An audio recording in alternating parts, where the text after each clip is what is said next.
Hey everybody, what is going on? I hope you guys are all doing well and welcome to another tutorial video. In this video, I'm going to be talking about how you can delete your Bitrix24 account, so let's get right into it.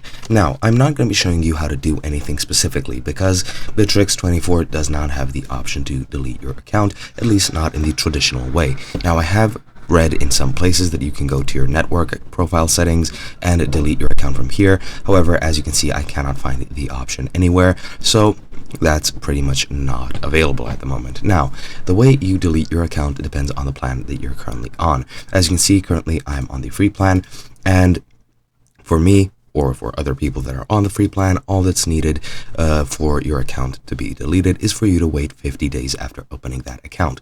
There is a period of 50 days you need to wait, or 50 days that are available to you to use Bitrix24 for free.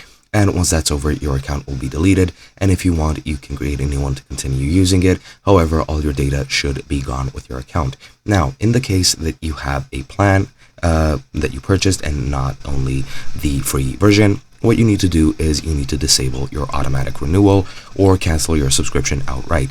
You can just cancel your renewal, and after that period is over, you'll enter the 50-day free period, and after that, your account will be deleted. However, if you are in a rush to delete it earlier, you can pretty much only just contact Bitrix24 support and ask them to remove your account and all the data associated with it manually. Pretty much, you cannot click on anything. There is no options to delete this unless you are a part of Bitrix. Now, that is pretty much all there is to it. It is as simple as that. You just need to wait and your account will be gone after a certain amount of time. And that's pretty much it. Hope you guys enjoyed, and I'll be seeing you guys in another video.